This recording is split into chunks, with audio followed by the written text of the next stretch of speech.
All right, this is part two of the compositing demo for the Dreamers.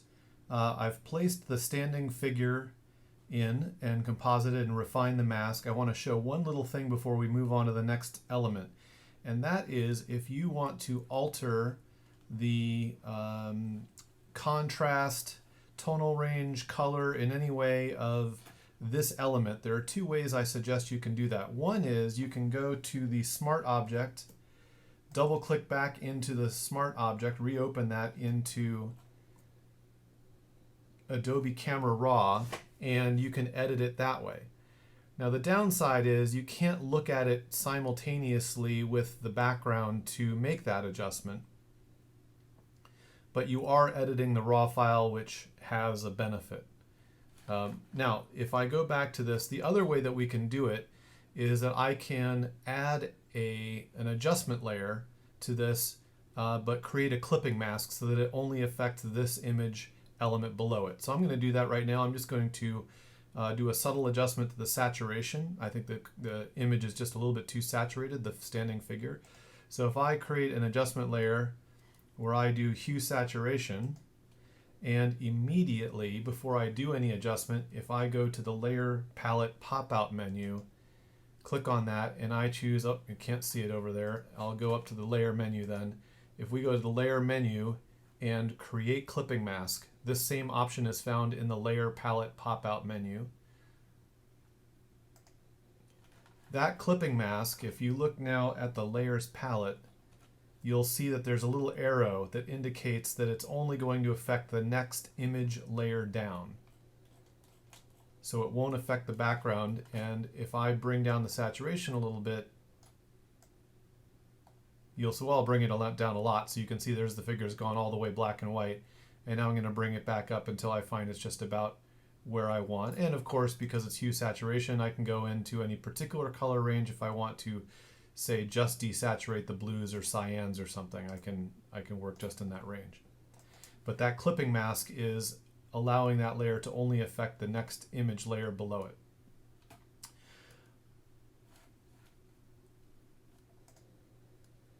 So now I'm ready to add the next element into my composite. I'm going to go back to Lightroom and find the seated model image. Now the standing model is easy because she's appearing to be so close to the camera that she's cropped at the waist, and therefore we don't have to see her make contact with the ground. I wanted to make it a little bit more challenging. I shot the model also seated on the white seamless paper backdrop, lit the same way as before, and this allows me to have some shadows, which I'm going to use. Anyway, I'm going to open this image the same way I did before. Go to Photo menu, Edit in, open a Smart Object. This would be really ideal if it was a raw file. This is already a Photoshop document, so the Smart Object quality of it is really not that important. If you're working from my demo files, feel free to just simply drag this file straight into Photoshop. You can just drag it onto the icon in your dock. It won't open as a smart object, but that's not really that crucial for this demo. Okay, I'm going to go to my window menu, arrange, tile all vertically, and that way I can go to the tab of this new image. I'm going to grab this smart object layer here, the image layer, and drag it on over to the background. You can hold down Shift if you want it to be centered when you let it go. It's really not that important for this one. And now I'm going to make sure I'm on that tab and go to Window, Arrange, and consolidate all back to tabs. Here is my new image element. I'm going to use the same initial steps that I did for the standing model. I'm going to select the figure. I'm going to put a mask on that background. I'll refine that mask and scale it and put it into place. So I'm going to do that a little bit quicker this time, not spend as long as narrating it, but I've got my quick selection tool. I'm going to go around on this figure, get it more or less selected. If you're playing along at home, you will probably find that that gap between the dress and the arm on the left side, the gap gets selected. No problem, we'll deal with that in a minute. I'm going to zoom in and go down a little bit here, get these fingers, make my brush a little bit smaller. You'll notice that I'm getting this shadow at the bottom. That's good. I want to hold on to that shadow. might want to use a little bit of that shadow. And this area between the arm and the dress, I'm going to go with a small brush, hold down my Option key, and that will remove that from the selection. Okay, and then I might go around again, zooming way in, and add to the selection in a few little places where some dots didn't get selected. And this ear right there, we'll grab that, we'll grab this. And that's close enough for me to move on to the next phase. Oh, a couple little dots over here. Again, I just don't want it to look like she's got a notch out of her. Okay, back up. At this point, I'm going to go to Select and Mask and do a few of those things that we did before. I'm going to shift the edge in maybe about 50% or so. I'm going to add a tiny little bit of feather, and I'm going to turn on my Smart Radius. Now I will zoom in a little bit and use the Refine Edge Brush tool to go around and hit a few of these little areas.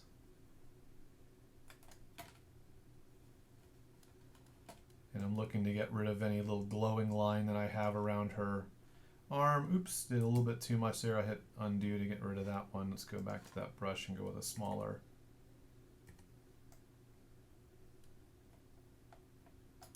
And remember, even after you've done this refining, you can always refine little things with black and white on the mask itself.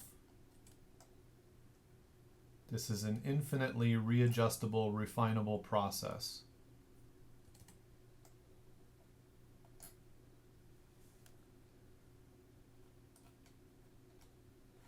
Now this area at the bottom, I'm not going to worry about these areas too much. We're going to take care of those when we get into doing the masking for this element. That's pretty good. And I'm going to click OK. All of that background will now come back. But all I have to do is add my layer mask button now. Add layer mask button. There the layer mask gets added. Now she's not in the right position. She's much too large. So I'm going to go to the Edit menu, Transform, Scale, and we'll shrink her down. And I'm going to drag her back here so where she's seated on that kind of cracked sidewalk in the back. And double click inside the bounding box to finish that transformation. Now at this point, I'm going to zoom in. I just did that with Command plus.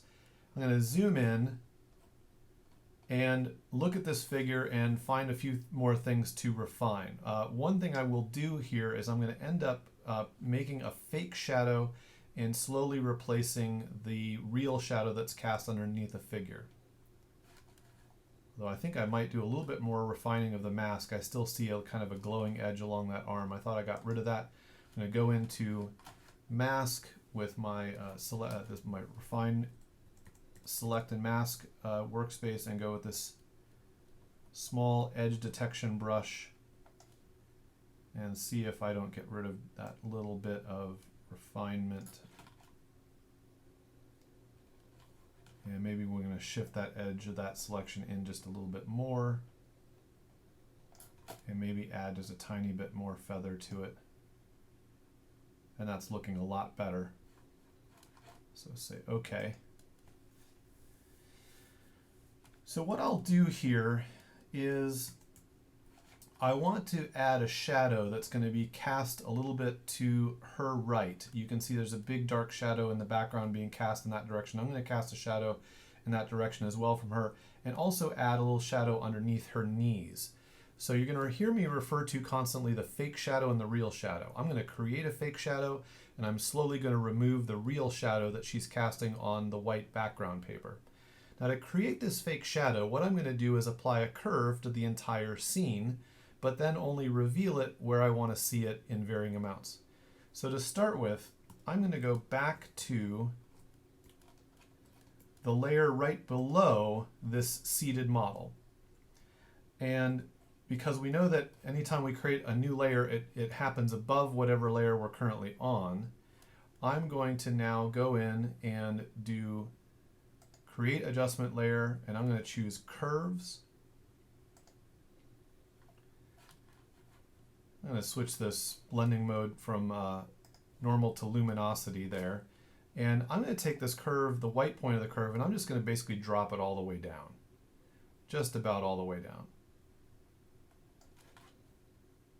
Let's see, what it would look like in normal. You know what? I think I'm going to leave it normal because I sort of like the desaturation that that shadow does as well. Okay, so I've darkened the entire scene, but I'm going to take the mask of that curve and I'm going to invert it, which you can do with the long way, image, adjustments, invert, or you can simply hit Command I. That takes that mask, which was currently active, and makes it black instead of white. So now it's hiding that curve effect instead of showing it. But while that mask is active, I can take white as my foreground color and a brush tool, and reveal it. Now, if I revealed it with 100%, it comes in completely. I don't want to do that. I want to reveal it gradually. So I'm going to go to the opacity of this brush and bring that opacity down to, let's say, maybe 25%. And also the flow I'm going to bring down to maybe half, 50%. This allows me to kind of gradually paint in the black and therefore gradually reveal this curve, this darkening curve. I'm going to use a very soft brush too when I do this. And so I'm going to start creating my fake shadow by revealing little by little this dark curve layer that's below the seeded model layer. Let me zoom in a little bit here and we'll see this a little closer in. So you can see this shadow starting to appear. That's this fake shadow. I'll turn it on and off so you can see. There's before. Here's my fake shadow. I'm revealing that darkening curve layer. Now I'm also going to do this underneath her knees. I'm going to come in here with a smaller brush with a little bit harder edge to it. And I'm going to follow with the edge of my brush the contour of the real shadow that we see there underneath her knees. Now where I'm brushing, you don't see anything happening because the seeded model is actually in front of what I'm doing. But I'm using this and kind of following that contour. So now I know it's there. Now I can go to the layer with the model and the mask of that layer. Now that that mask is active, I'm going to now paint with black at 100% opacity and flow. By the way, did you notice I can just go up to the word flow or the word opacity, click and drag left and right, and it changes the number really fast. So I'm going to go with 100% opacity black here. And actually I want a little bit harder brush, and I'll probably move in with a bit of a zoom in here. I'm working with a smaller brush now, and what I'm doing is erasing the real shadow.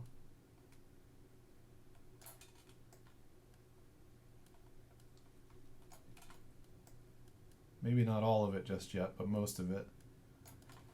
And that way I can slowly replace the real shadow with this fake shadow that has the curve. So having erased that, I'm going to go back to the curve layer, the mask of the curve layer. I'm going to use white again. I'm going to go again with a little lower opacity, a little lower flow. And now I'm doing more revealing.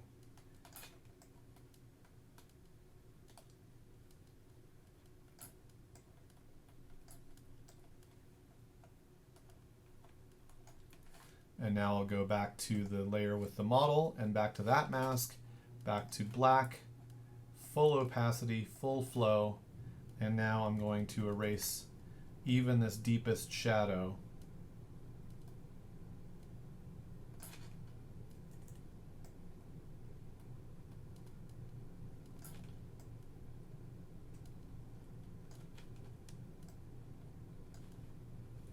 Now an area like this little area here is tricky because it's a really sharp pointed little area. So here's a little trick for you.